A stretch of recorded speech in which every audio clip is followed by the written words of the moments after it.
Salut, moi c'est Séverine. Et moi c'est Manon et nous sommes bibliothécaires à la médiathèque de Mazé. Aujourd'hui, nous mettons en ligne cette vidéo pour vous présenter le prix littéraire des maisons familiales rurales et vous inviter à y participer. Alors si vous avez plus de 14 ans et que vous aimez la littérature ado et young adulte, ce prix est fait pour vous. Je précise que ce prix est aussi ouvert aux adultes. Une maison familiale rurale, c'est un établissement scolaire qui aide à la réinsertion professionnelle et sociale des jeunes. En 2006, la médiathèque de Mazé et la maison familiale rurale de Gers se sont associées pour créer le prix littéraire des MFR. Ce prix a rencontré un tel succès qu'il s'est étendu au département de Maine-et-Loire, puis à la région des Pays de la Loire. Mais concrètement, c'est quoi ce prix ? Ce prix, c'est une sélection de 5 romans ados, francophones et de genres différents. L'objectif, c'est de lire la sélection et puis de voter, tout cela entre octobre et mars. Ce prix est ouvert à tous, les élèves des MFR participent dans la catégorie prix des élèves et tous les autres lecteurs dans la catégorie prix du public. Tout de suite, nous allons vous présenter la sélection des 5 romans. Attention, nous ne vous donnerons pas notre avis pour ne pas vous influencer. On commence cette sélection avec le roman Je te plumerai la tête, écrit par Claire Mazard et publié chez Syros. On y suit Lilou, une adolescente de 16 ans qui vit seule avec son père qu'elle surnomme son papa loup. Son papa loup, elle le surnomme ainsi depuis toujours parce qu'elle le vénère. Pour elle, il est beau, intelligent, bref, c'est un homme parfait, un vrai dieu.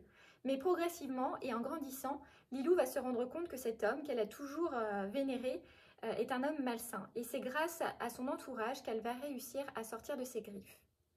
On poursuit la sélection avec Underlife, un roman de science-fiction écrit par Anne-Gaëlle Balp aux éditions Slalom. Alix est la fille du chef de clan, elle vit dans un village dont il ne faut pas sortir et dont il faut surveiller les frontières des possibles attaques des autres clans. Mais voilà, Alix, elle est éprise de liberté. Elle va sortir du village et là, c'est le trou noir. Elle se réveille dans un endroit appelé les Enfers et va devoir commencer une grande aventure pour retrouver sa famille et sa liberté. Surveillance, intelligence artificielle, esclavage, croyance sont autant de sujets que vous retrouverez dans cette dystopie. On poursuit cette sélection avec un roman dont on a beaucoup entendu parler l'année dernière, Sans foi ni loi, écrit par Marion Brunet et édité chez Pocket.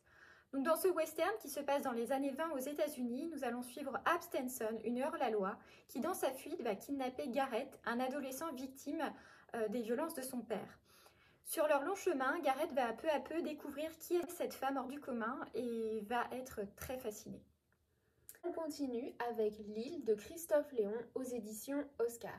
Anissa et Driss sont deux jeunes de banlieue qui vont pouvoir bénéficier de vacances pour jeunes défavorisés et partir sur une île en Bretagne. Ils sont en couple, ils veulent profiter au maximum de ces instants, mais voilà, survient un événement dramatique qui va tout bouleverser.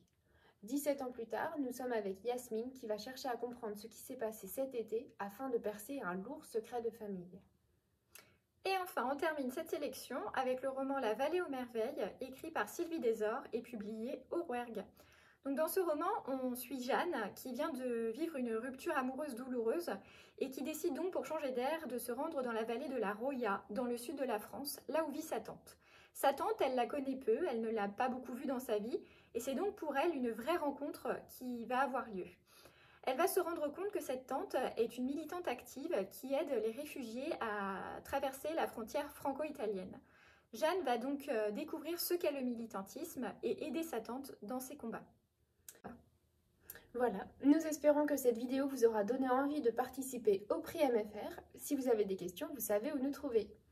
Salut!